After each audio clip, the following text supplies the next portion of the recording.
My football coach refused to stop practice during a dangerous heat wave. When players started collapsing from heat stroke, he said, "Real men don't quit," and made us keep running. When I begged him to call 911, he screamed, "You're off the team if you leave." 2 kids almost died. That was 18 months ago. Last week, he was arrested for child endangerment. I was on Coach Morrison's varsity football team at Lincoln High in Phoenix, Arizona, when the heat emergency alert came through everyone's phones at 2:47 p.m. Triple-digit temperatures with dangerous humidity levels. All outdoor activities should cease immediately. We'd been practicing for 3 hours already in 108-degree heat. The artificial turf was so hot you could see heat waves rising from it like some hellish mirage. But Coach Morrison just looked at his phone, tossed it aside, and blew his whistle. Phones away. We've got a championship to win.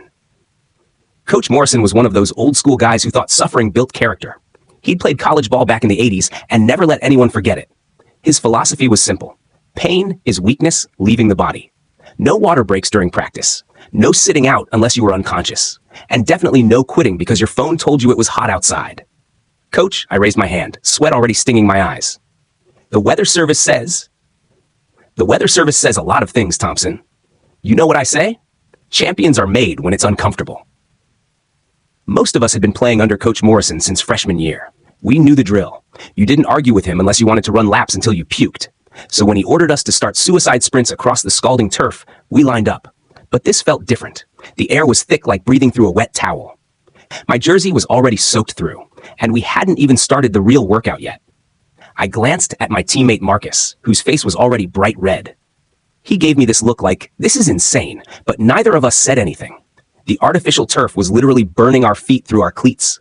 You could smell the rubber melting, and there were these shimmering heat waves rising from the field that made everything look warped and surreal. The metal bleachers were too hot to touch, and our water bottles had turned into steaming containers that burned your mouth when you tried to drink. I looked around at the other guys and saw the same expression on every face.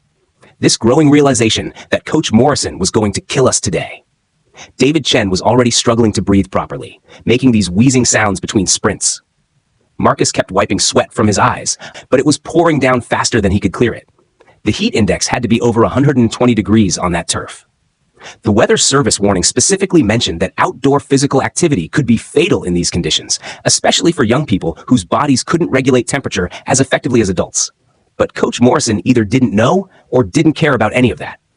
"Water break," someone called out, but Coach Morrison just laughed. Water breaks are for the weak. Champions learn to push through discomfort.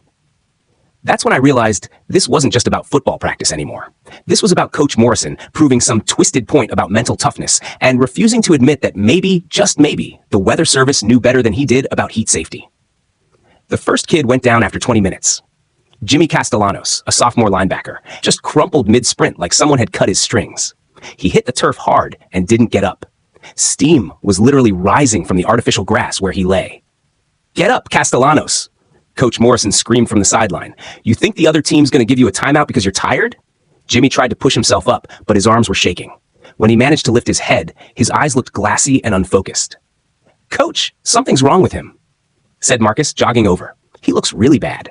"He looks soft," Coach Morrison snapped. "Both of you get back to running, or you're off the team." I pulled out my phone and started dialing 911, but Coach Morrison was on me instantly.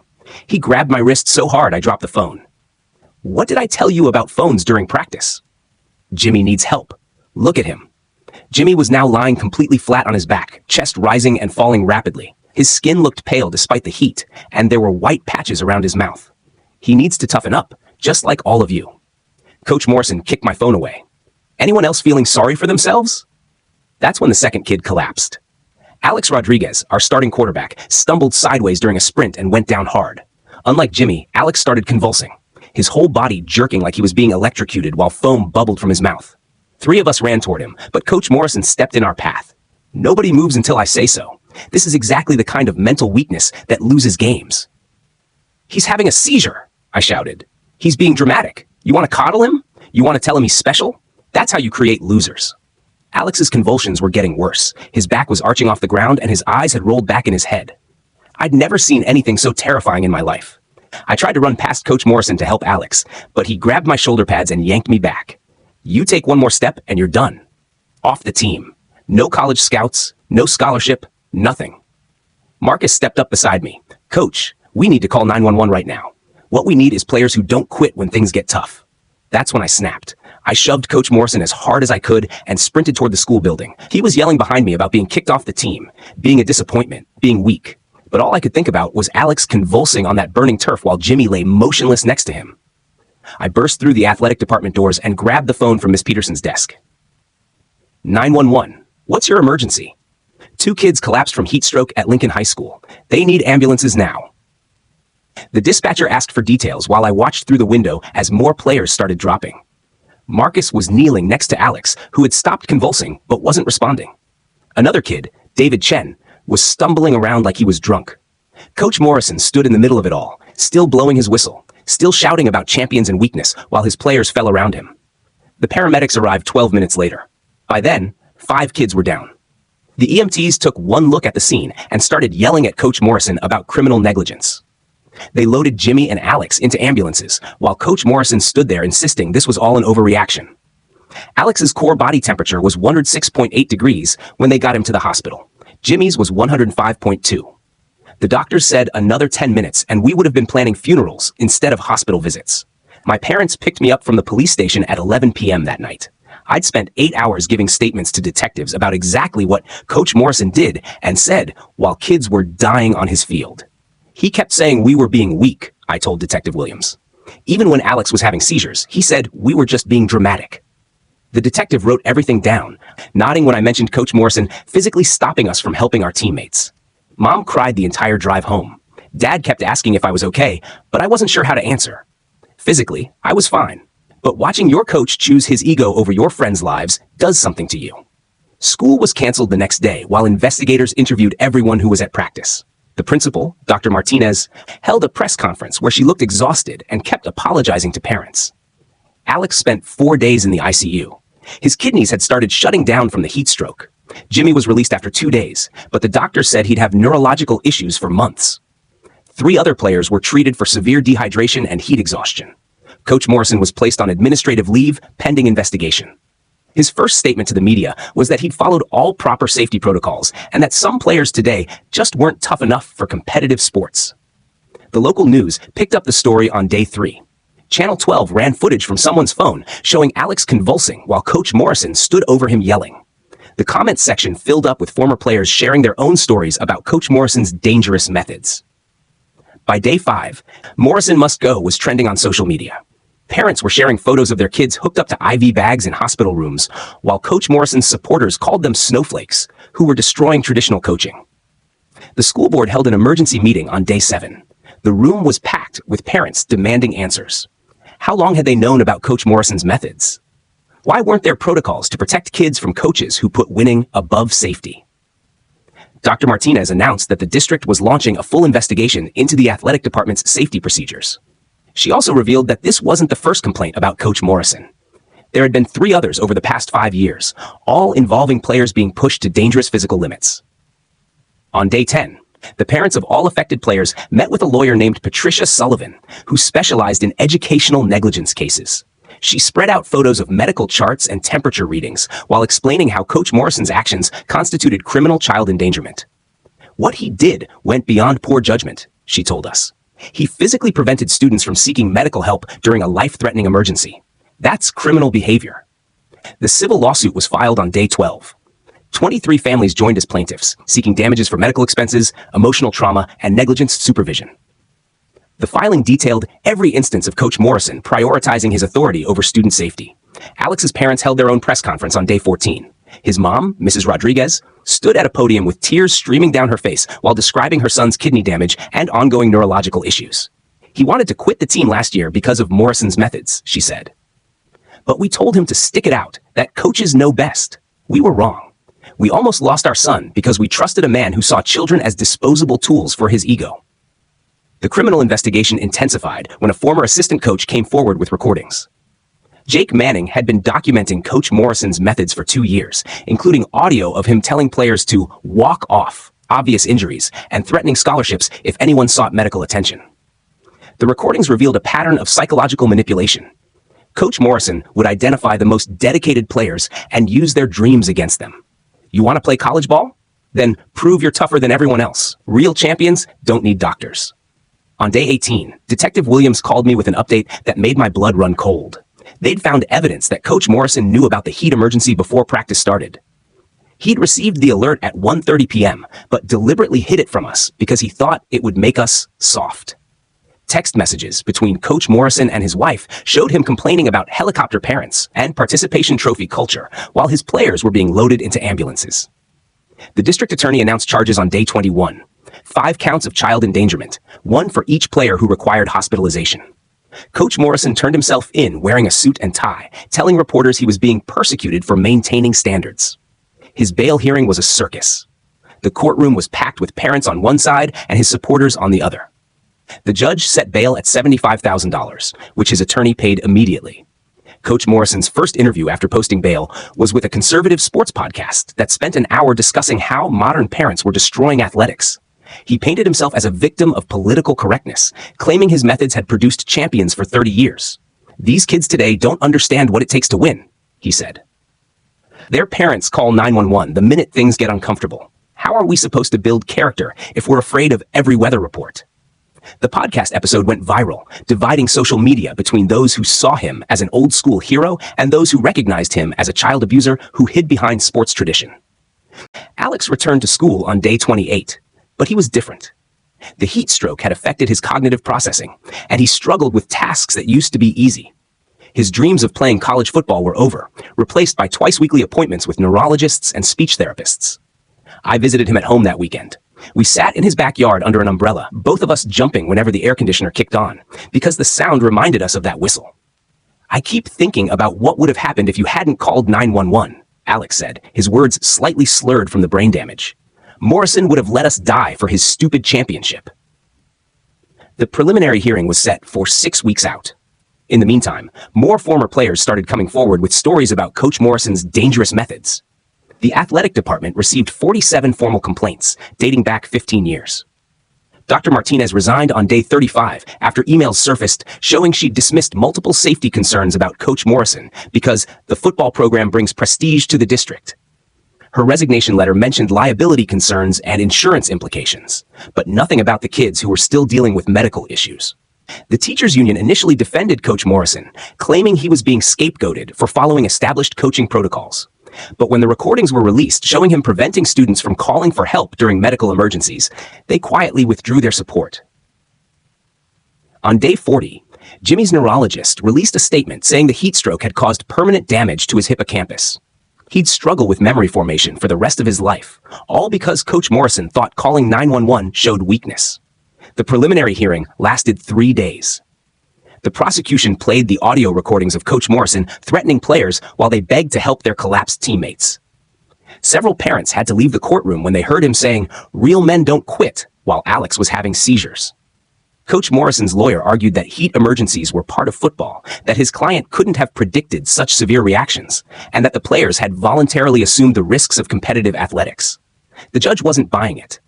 She noted that Coach Morrison had received official weather warnings, physically prevented students from seeking help, and shown callous indifference to obvious medical emergencies.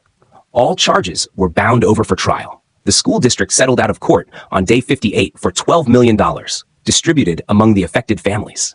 The settlement included an admission that Coach Morrison's methods violated district safety policies, and that administrators had failed to protect students despite receiving warnings. Alex's family received the largest portion due to his permanent injuries. The settlement would cover his ongoing medical care, but no amount of money could give him back his future or repair the damage to his brain. The criminal trial began 3 months later on a scorching Tuesday morning in October. The irony wasn't lost on anyone that we were discussing heat-related crimes while Phoenix hit another record temperature. In her opening statement, prosecutor Sarah Chen described Coach Morrison as a man who weaponized athletic authority to endanger children. She promised to show how he chose his reputation over students' lives, turning a practice field into a potential crime scene. Coach Morrison's defense attorney, Richard Bell, painted a different picture. He described a dedicated coach with 30 years of experience who'd made split-second decisions during a chaotic situation. He claimed the heat emergency wasn't as severe as prosecutors suggested, and that the teenage athletes regularly pushed through discomfort. The prosecution's first witness was Dr. Michael Torres, the ER physician who treated Alex and Jimmy. He explained how both boys had been minutes away from death when the ambulances arrived. In 30 years of emergency medicine, I've rarely seen heat stroke cases this severe, Dr. Torres testified. Another 10 or 15 minutes of exposure could have been fatal. When the defense tried to suggest the boy's conditions weren't that serious, Dr. Torres pulled out Alex's brain scans showing clear heat damage to neural tissue. Day 2 of the trial featured the audio recordings.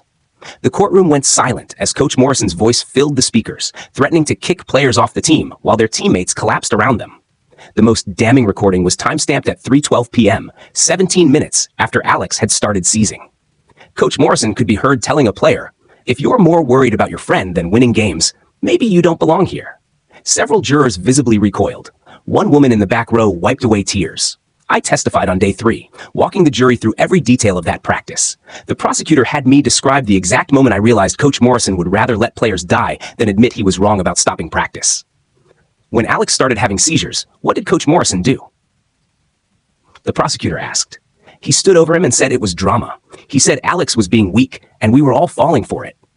What did you think when you heard that? I thought my friend was going to die while our coach watched. Coach Morrison's attorney tried to make me look like a troublemaker who'd always had issues with authority. But I stayed calm and kept repeating the facts. Players were dying. Coach Morrison stopped us from helping them. And he physically prevented me from calling 911. Marcus testified on day 4 about kneeling next to Alex while Coach Morrison yelled at him to get back to running. His voice cracked when he described watching Alex's eyes roll back in his head while Coach Morrison complained about soft players. Did you think Alex was faking his seizure? The prosecutor asked. No. Nobody fakes seizures like that. I thought I was watching my friend die. The defense tried to suggest Marcus was exaggerating, but the medical records didn't lie. Alex's brain damage was real, Jimmy's memory loss was permanent, and 3 other players had required IV fluids and hospitalization. On day 5, the prosecution called former assistant coach Jake Manning to testify about the recordings. He explained how he'd started documenting Coach Morrison's methods after seeing too many players get injured because they were afraid to speak up. How long had you been concerned about Coach Morrison's safety practices? The prosecutor asked. Since day 1. But he was the head coach, and I was just an assistant. When I tried to suggest water breaks or medical timeouts, he'd tell me I was part of the problem with modern sports. Did you ever witness Coach Morrison ignoring obvious medical emergencies before? Multiple times. Players with obvious concussions forced to keep playing. Amex, kids vomiting from heat exhaustion told to walk it off. A boy with a clearly broken wrist who wasn't allowed to see the trainer until after practice ended. The defense painted Manning as a disgruntled employee seeking revenge. But his recordings were contemporaneous, and his concerns were documented in multiple emails to the athletic department. Dr. Martinez testified on day 6 about the complaints against Coach Morrison that she dismissed. The prosecutor walked her through email after email from concerned parents, all describing dangerous practices, all resulting in no action taken. Why didn't you investigate these complaints more thoroughly? Coach Morrison had a winning record. The football program was successful. I thought the complaints were from parents who didn't understand competitive athletics. Even when parents reported children coming home with heat exhaustion, Dr. Martinez's voice got quiet. I made mistakes. I prioritized the wrong things. The defense tried to argue that she'd followed proper administrative procedures, but her own emails undermined that claim. In multiple messages, she dismissed parental concerns as helicopter parenting and praised Coach Morrison's old-school toughness. On day 7, Coach Morrison took the stand in his own defense. His attorney had him describe his 30-year coaching career, his championship wins, his dedication to developing young men through athletics. What was going through your mind during that practice? His attorney asked. I was trying to prepare my team for competition. Football is played in all weather conditions. Champions learn to push through discomfort. Did you recognize that some players were having medical emergencies? I saw players who were tired and looking for excuses to quit. That's normal during conditioning. You have to push through mental barriers to achieve greatness. The prosecutor's cross-examination was devastating. She played recording after recording of Coach Morrison ignoring obvious medical distress while berating players for weakness. Mr. Morrison, when Alex Rodriguez was having seizures on your field, what did you do? I maintained order. I didn't let panic spread through the team. You didn't call 911? I assessed the situation and determined it wasn't necessary. Are you a medical doctor? No, but I've seen thousands of athletes push through discomfort over 30 years. Seizures aren't discomfort, Mr. Morrison. Seizures are medical emergencies. Did you know that? Coach Morrison paused for a long time. I thought he was being dramatic. Based on what medical training? Based on experience. The prosecutor showed him Alex's current medical records, the brain scans showing permanent damage, the neurologist's reports about cognitive impairment. Does this look like drama to you, Mr. Morrison? Coach Morrison stared at the scans, but didn't answer. Your experience nearly killed a 17-year-old boy. Do you understand that? I was doing my job. Your job was to protect these children. Instead, you nearly murdered them. The defense objected, but the damage was done. Coach Morrison had shown no remorse, no understanding of how close his players had come to death. Closing arguments happened on day 8. The prosecutor summarized the evidence. Official heat warnings ignored, medical emergencies dismissed, students physically prevented from seeking help, and a coach who chose his ego over children's lives. Ladies and gentlemen, this case isn't about coaching philosophy or athletic toughness. It's about criminal negligence. When Alex Rodriguez was having seizures on a 108-degree practice field, David Morrison had a choice. He could protect his student or protect his pride. He chose pride. He chose control over kids' lives. The defense made one last attempt to frame Coach Morrison as a dedicated educator being persecuted by overly protective parents and changing cultural attitudes toward athletics. Coach Morrison dedicated his life to building character in young people. Did he make mistakes that day? Perhaps. But mistakes aren't crimes. He was trying to prepare his team for success using methods that had worked for 30 years. The jury deliberated for 14 hours across 2 days. When they returned, the foreman stood and read the verdict, guilty on all 5 counts of child endangerment. Coach Morrison's face went completely blank. His wife started crying in the gallery. Several parents of hospitalized players hugged each other, while others just sat in stunned silence. The judge scheduled sentencing for 2 weeks later, giving families time to prepare victim impact statements. Alex's statement was delivered by his mother because his brain damage made public speaking difficult. She read his words while he sat next to her, still struggling with the cognitive effects of that day. Coach Morrison taught me that adults don't always protect children. He taught me that some people care more about winning than about the people who help them win. He taught me that when someone shows you who they really are, believe them the first time. Jimmy's statement focused on the memory issues that would affect him for life. Simple things like remembering conversations or following directions had become daily struggles because Coach Morrison thought calling 911 showed weakness. My own statement was about trust and authority. How Coach Morrison had used his position to endanger us, then spent months afterward claiming we were soft for nearly dying on his field. Coach Morrison still doesn't understand what he did wrong, I told the judge. He thinks we're weak because we needed medical attention during heat stroke. He thinks we're dramatic because we nearly died. That's not someone who should ever be around children again.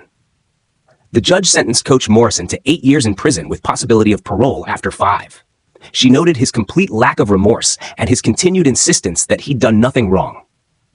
Mr. Morrison, you turned a practice field into a crime scene. You used your authority to prevent children from seeking medical help during life-threatening emergencies. Your victims will carry the consequences of your choices for the rest of their lives while you continue to blame them for being soft. Coach Morrison was led away in handcuffs while his supporters shouted about the death of competitive athletics. His wife refused to comment to reporters, but his attorney announced plans to appeal the conviction. The appeals process took 18 months. During that time, Alex continued his rehabilitation while studying to become a sports safety advocate. Jimmy started a nonprofit focused on recognizing heat-related medical emergencies in youth athletics. I transferred to Arizona State University and majored in exercise science with a focus on athletic safety protocols. My thesis was about the psychological manipulation coaches use to override students' survival instincts. The State Athletic Association implemented new mandatory protocols for heat emergencies after our case. Coaches who receive official weather warnings must immediately suspend outdoor activities or face criminal liability. Every practice must have medical personnel present when temperatures exceed 90 degrees. Coach Morrison's appeal was denied in March of my sophomore year. The appellate court noted that his actions went far beyond any reasonable coaching discretion and constituted willful endangerment of minors in his care. Alex called me that night to say he'd finally stopped having nightmares about seizures and whistles. Jimmy texted that his memory was slowly improving with therapy. We'd all moved forward, but we'd never be the same. 5 years later, I'm working as a safety coordinator for youth athletics programs. Every time I see a coach pushing kids in dangerous conditions, I think about Alex convulsing on that burning turf while Coach Morrison stood over him claiming it was all drama. The hardest part isn't the trauma or the medical bills or even the permanent disabilities. It's knowing that every bit of it was preventable. One adult making different choices could have changed everything. Instead, he chose control over care, winning over welfare, pride over protection. Coach Morrison is still in prison. Alex is still dealing with cognitive issues. Jimmy is still rebuilding his memory. And I'm still the kid who had to fight a coach to save his teammates' lives. But there's more to this story. More that I haven't told you yet. Because what happened after the trial changed everything again. 3 months after Coach Morrison was sentenced, I got a call from Detective Williams that made my blood run cold. They'd found something in Coach Morrison's office that had been sealed as evidence during the trial. A journal. 40 pages of handwritten entries dating back 5 years, documenting every player he'd broken through his methods. The journal read like a psychological warfare manual. Each entry detailed specific techniques for identifying the strongest players and systematically destroying their confidence until they became completely dependent on his approval. He called it crushing the alpha to build the pack. Alex was mentioned 17 times, Jimmy 12 times, me 11 times. Coach Morrison had been studying us, planning our psychological manipulation, documenting our weaknesses like we were lab rats in some twisted experiment. One entry from 2 months before the heat stroke incident was particularly chilling. Thompson shows too much independence, needs to manufacture a crisis situation where he has to choose between defying me or watching teammates suffer. We'll show him the cost of rebellion. Detective Williams explained that the FBI was now investigating Coach Morrison for a federal pattern of child abuse spanning multiple school districts. The journal contained references to players at his previous schools, methods for avoiding detection by administrators, and detailed plans for manipulating parents who complained about his techniques. That same week, Channel 12 broke the story about the journal's contents. My phone started buzzing immediately with calls from reporters, lawyers, and former players from Coach Morrison's previous schools. The story was exploding beyond anything we'd experienced during the trial. Sarah Martinez, a former player from Coach Morrison's time at Westfield High in Tucson, called me directly after seeing the news coverage. Her voice was shaking as she described practices from 8 years ago that sounded identical to what we'd experienced. He made us run in 115-degree heat without water breaks, she said. When my teammate Jennifer collapsed with heat stroke, he made us step over her body and keep running. He said she was weak genetic material that needed to be weeded out. Sarah's story opened the floodgates. Within 48 hours, a Facebook group called Morrison Survivors had 127 members from 4 different schools across Arizona and New Mexico.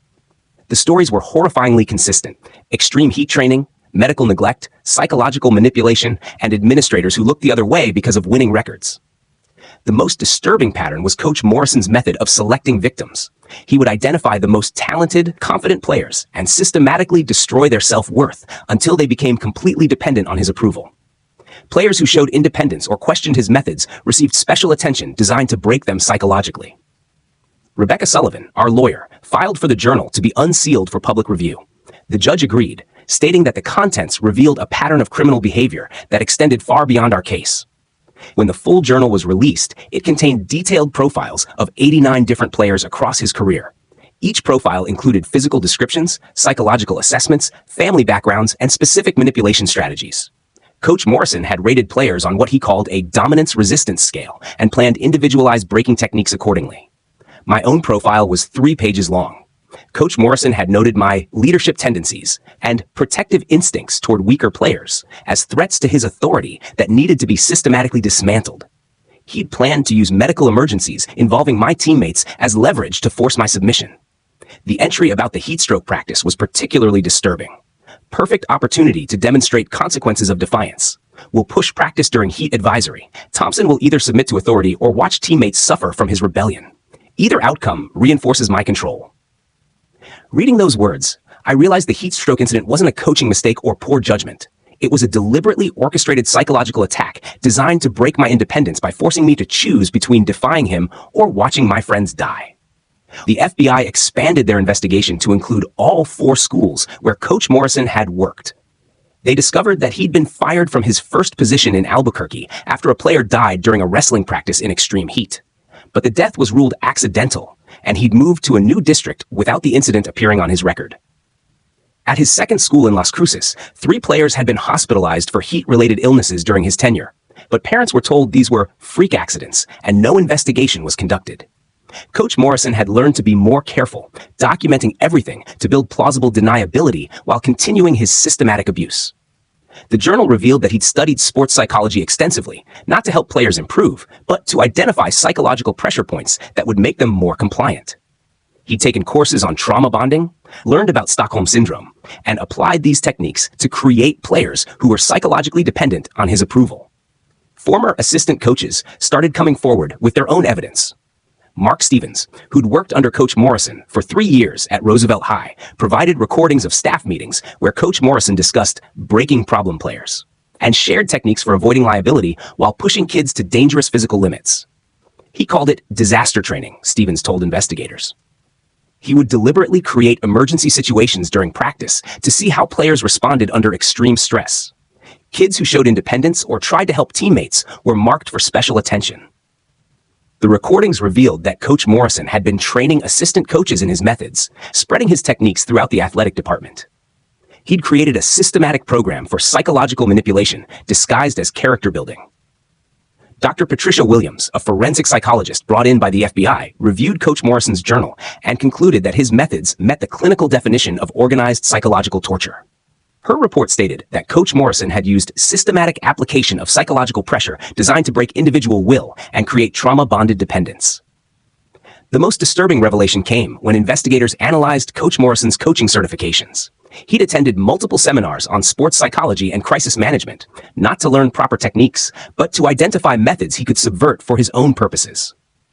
One seminar attendance record showed he'd completed a course called Recognizing Heat-Related Emergencies in Young Athletes. He knew exactly how dangerous his practices were, had been trained to identify the warning signs we were showing, and chose to ignore everything he'd learned because it served his psychological manipulation goals. The wrongful death lawsuit filed by Jennifer Martinez's family, Sarah's teammate from Tucson who died after collapsing during practice, was reopened based on the new evidence. The journal contained specific entries about Jennifer, describing her as genetically inferior, and documenting Coach Morrison's deliberate decision to withhold medical attention as a teaching moment for stronger players. Jennifer's death had been ruled accidental heat stroke, but the journal entries showed Coach Morrison had prevented other players from calling 911 for over 20 minutes while Jennifer lay unconscious on the practice field. He told investigators that he hadn't realized the severity of her condition, but his own writings proved this was a deliberate lie. The revelation that Jennifer's death was essentially premeditated murder disguised as coaching sent shockwaves through the sports community.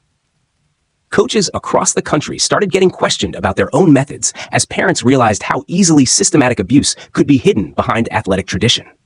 3 more families filed lawsuits seeking to reopen investigations into deaths and serious injuries that had occurred during Coach Morrison's tenure at various schools.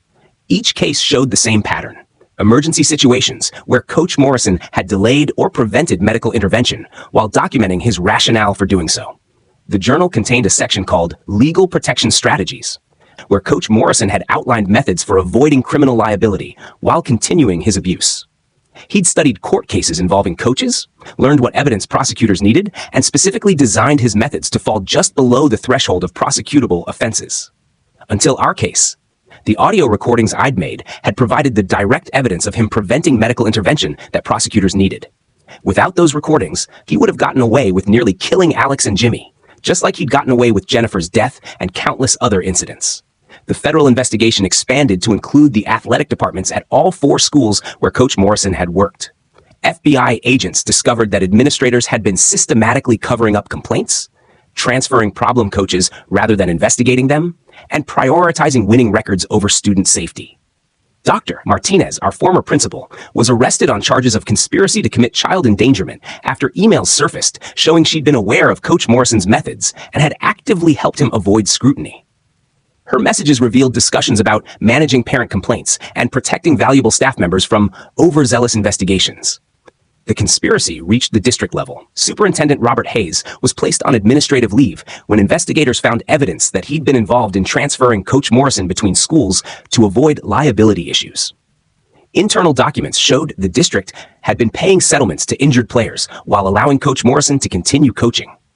What started as a single case of heat stroke had uncovered a decades-long conspiracy involving dozens of administrators across 4 school districts. The systematic cover-up had enabled Coach Morrison to abuse hundreds of players, while authorities looked the other way because of his winning record. The emotional toll on all of us was devastating. Reading Coach Morrison's detailed psychological profiles felt like discovering that someone had been studying you like an insect, planning your manipulation, documenting your vulnerabilities for future exploitation.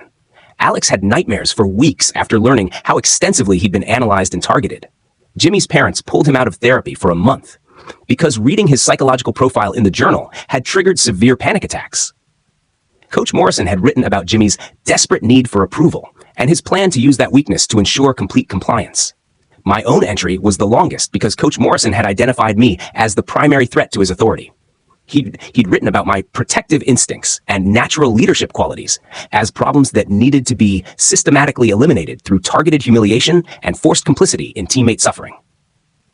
The federal prosecutors filed additional charges against Coach Morrison based on the journal evidence: conspiracy to commit child abuse, civil rights violations, and racketeering for his involvement in the systematic cover-up. His sentence was extended to 15 years with no possibility of parole. The civil lawsuits resulted in a $47 million settlement from the school districts involved, distributed among 89 identified victims across Coach Morrison's career. The settlement included funding for medical care, psychological treatment, and educational support for all affected players. Alex used his portion of the settlement to establish the Rodriguez Foundation for Athletic Safety, which provides emergency medical training for coaches and mandatory reporting systems for athletic injuries. The foundation has trained over 2,000 coaches in proper emergency response procedures.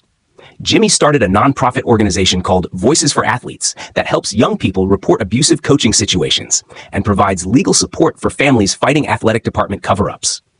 His organization has successfully prosecuted 12 coaches and forced policy changes in over 50 school districts. The federal investigation led to legislation requiring background checks and psychological evaluations for all coaching positions. The Morrison Act mandates that schools cannot hire coaches with histories of player injuries without full disclosure and independent investigation. Dr. Williams, the forensic psychologist, published a comprehensive study of Coach Morrison's methods that became required reading in sports psychology programs nationwide. Her research identified warning signs of systematic coaching abuse and provided frameworks for detecting manipulation disguised as motivation. The athletic departments at all 4 schools where Coach Morrison had worked were completely restructured. New administrators were hired, mandatory training was implemented, and independent oversight committees were established to investigate player complaints. 3 years after the journal was discovered, I graduated from Arizona State with a degree in sports administration and psychology. My thesis analyzed the institutional failures that had allowed Coach Morrison to operate for so long without detection. The research showed how winning culture, administrative negligence, and systematic cover-ups had created the perfect environment for predatory coaching. I now work for the NCAA as an investigator specializing in coaching abuse cases. My job involves reviewing complaints, interviewing players, and identifying patterns of systematic manipulation. In 3 years, I've helped prosecute 7 coaches and forced policy changes at dozens of schools. The hardest part of my job is recognizing how common these situations are. Coach Morrison wasn't an anomaly. He was part of a widespread culture that values winning over student welfare. The journal he kept was unusual only in its detailed documentation. Many coaches use similar methods without ever writing them down. Alex completed his degree in sports medicine and now works as a consultant for athletic departments, helping them develop proper emergency response protocols. His brain damage limited some of his cognitive abilities, but he channeled his experience into expertise that has literally saved lives. Jimmy became a sports journalist, specializing in investigative reporting on coaching abuse. His memory issues made traditional journalism difficult, but his unique perspective and personal experience gave him access to stories that other reporters couldn't uncover. His articles have exposed systematic abuse in multiple athletic programs. The 3 of us meet every year on the anniversary of the heatstroke incident. Not to relive the trauma, but to remind ourselves how far we've come and to plan our continued efforts to protect other young athletes. We call it our Survival Day celebration. Last year's gathering was particularly meaningful because we were able to report that athletic injury rates in Arizona high schools had dropped by 32% since the new safety protocols were implemented. Coaches were following proper procedures, administrators were taking complaints seriously, and kids were speaking up when they felt unsafe. The ripple effects of our case continue to expand. Medical personnel are now required at all high-risk practices. Heat stroke protocols are mandated in all 50 states. And coaches who prevent players from seeking medical attention face automatic criminal prosecution. Coach Morrison's methods seemed normal to us because we'd never experienced proper coaching. We thought all coaches screamed at injured players, threatened scholarships over safety concerns, and treated medical emergencies as character tests. The systematic nature of his abuse made it feel like legitimate athletic training. Looking back, the warning signs were obvious, but we'd been conditioned to ignore them. When coaches with 30 years of experience tell you that pain is normal, that seeking help is weakness, and that champions sacrifice everything, teenagers tend to believe them. The psychological manipulation was so sophisticated that even our parents didn't recognize it. Coach Morrison had convinced entire communities that his methods were necessary for developing champions. Parents who questioned his techniques were dismissed as overprotective and accused of raising soft children. The journal revealed that this community manipulation was deliberate.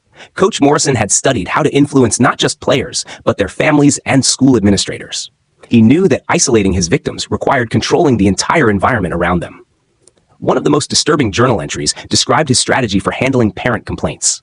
Identify family insecurities about child's athletic ability. Suggest that complaints indicate lack of commitment to excellence. Frame safety concerns as evidence of genetic weakness that will prevent success.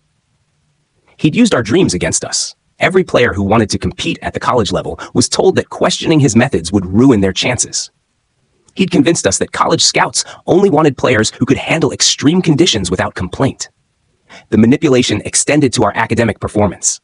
Players who showed independence were given lower grades in Coach Morrison's health class, impacting their GPAs and college prospects. The journal documented his strategy of using academic punishment to reinforce athletic compliance. Female players were subjected to different but equally damaging techniques. Coach Morrison's journal contained sections specifically about managing title line complications, while still maintaining psychological control over female athletes. He'd avoided physical abuse with girls, but had used sexual humiliation and body shaming as control mechanisms. The investigation revealed that Coach Morrison had specifically requested coaching positions at schools with diverse student populations because he believed he could exploit racial and economic insecurities more effectively. His journal contained disturbing racial stereotyping and strategies for manipulating minority athletes. He'd told Latino players that athletic success was their only path out of poverty, used this fear to justify extreme training methods, and convinced their families that questioning his techniques showed lack of gratitude for opportunities. Similar manipulation tactics were documented for players from other minority backgrounds.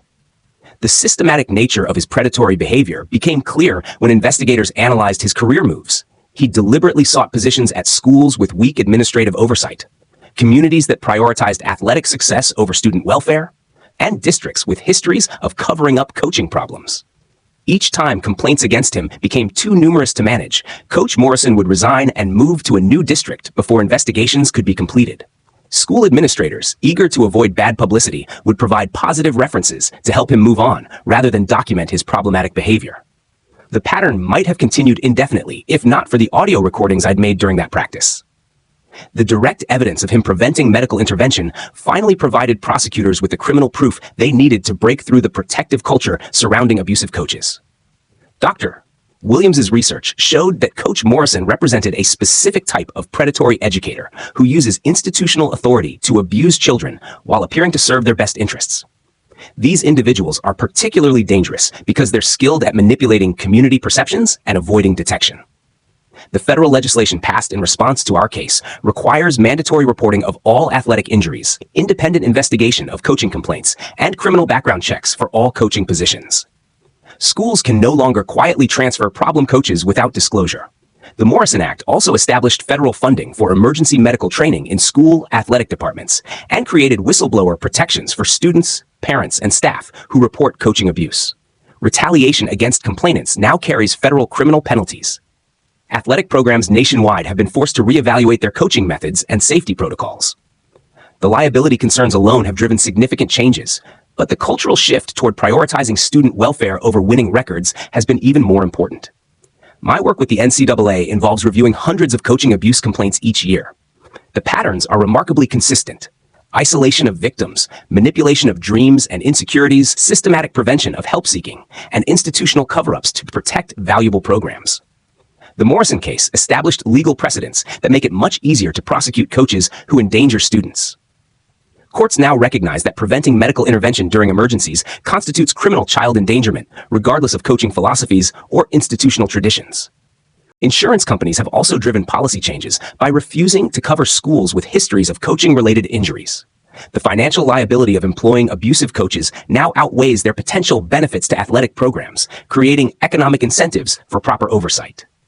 Alex's foundation has trained over 5,000 coaches in emergency response procedures since its establishment. The training includes not just medical protocols, but psychological education about recognizing manipulation tactics and maintaining appropriate boundaries with student athletes. Jimmy's investigative journalism has exposed coaching abuse in professional sports, Olympic programs, and youth leagues across the country. His reporting helped pass legislation requiring independent oversight of all organized athletic programs receiving federal funding.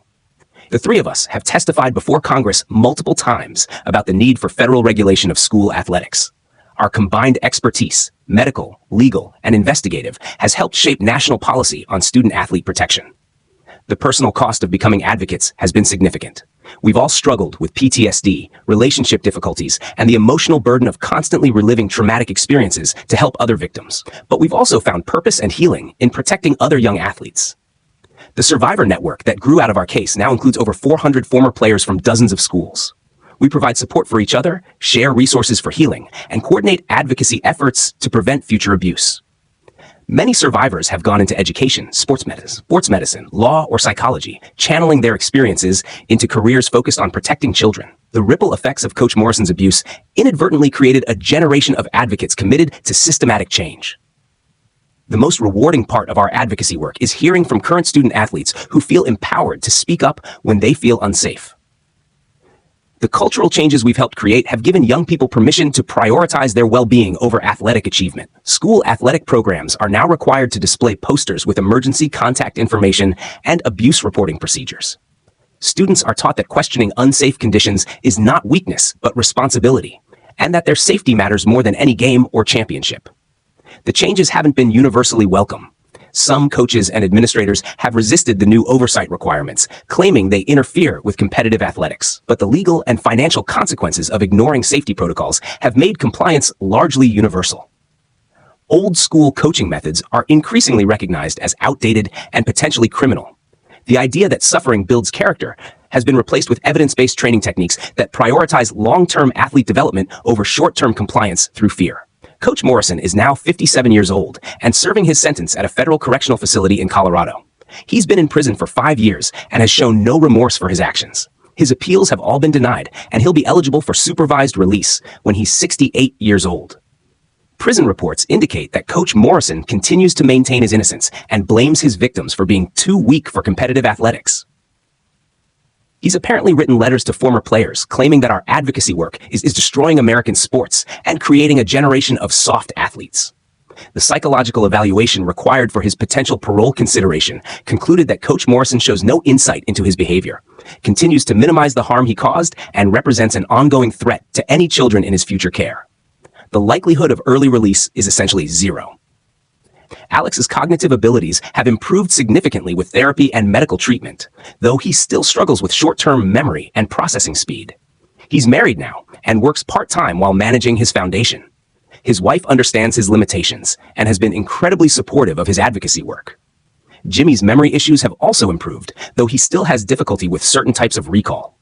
He's become one of the most respected investigative journalists in sports, winning multiple awards for his reporting on systematic abuse in athletic programs. His personal experience gives him credibility and access that other reporters lack. I've struggled the most with survivor's guilt because I was the one who called 911 and potentially saved everyone's lives. For years, I wondered why I was able to act when others froze, and whether I could have done something sooner to prevent the crisis entirely. Therapy helped me understand that Coach Morrison had specifically identified me as a threat because of my independence and protective instincts. The journal entries about me revealed that he'd been planning increasingly severe manipulation tactics because his usual methods weren't working to break my spirit. The heat stroke incident was essentially his nuclear option, creating a situation where my protective instincts would either force me to submit to his authority or compel me to openly defy him. Either outcome would have served his psychological manipulation goals, but he hadn't anticipated that I would choose to save my teammates regardless of consequences. Dr. Williams explained that my response was typical of natural leaders who haven't been fully broken by systematic manipulation. Coach Morrison's journal showed frustration with his inability to crush my independence, which is why he'd escalated to such extreme measures. Understanding that the crisis was deliberately manufactured to manipulate me helped resolve much of my guilt. I hadn't failed to recognize warning signs. I'd been deliberately placed in an impossible situation by someone who'd studied exactly how to exploit my psychology. The ripple effects of our case continue to expand 15 years later. Athletic safety protocols developed in response to the Morrison Act have been adopted internationally. The psychological manipulation techniques he used are now taught in educational psychology programs as examples of institutional abuse. Our story has been featured in documentaries, academic studies, and legislative hearings across multiple countries. The systematic nature of Coach Morrison's abuse and the institutional cover-ups that enabled it have become a case study in how predatory individuals exploit authority structures. The Morrison Foundation, established with settlement funds from the civil lawsuit, now provides grants for athletic safety research, emergency medical training, and psychological support for abuse survivors. The foundation has distributed over $15 million to programs focused on protecting young athletes. Alex, Jimmy, and I serve on the foundation's board, along with other survivors and experts in child protection. We review grant applications, fund research projects, and advocate for policy changes that prioritize student welfare over competitive success. The three of us remain close friends, bonded not just by shared trauma, but by our commitment to preventing other children from experiencing what we endured. Our families vacation together, our children play together, and we continue to support each other through the ongoing challenges of survivor advocacy. The work is difficult and emotionally draining, but it's also deeply meaningful. Every coach who's prosecuted, every policy that's changed, and every young athlete who speaks up about unsafe conditions represents progress toward the systematic changes we've dedicated our lives to achieving. Some lessons you learn the hard way, and some scars never fully heal. But we survived. We've helped create meaningful change, and we've prevented countless other children from suffering what we endured. That has to count for everything. The fight continues, and we're still here, still speaking up, still protecting the next generation of young athletes. Coach Morrison thought he could break us, but instead, he created advocates who've helped transform an entire system. Thanks for listening to our complete story. Stay safe out there. Ask questions when something feels wrong. And remember, no coach, no game, no championship is worth a child's life or well-being. We learned that lesson the hardest way possible, but at least we learned it in time to make a difference.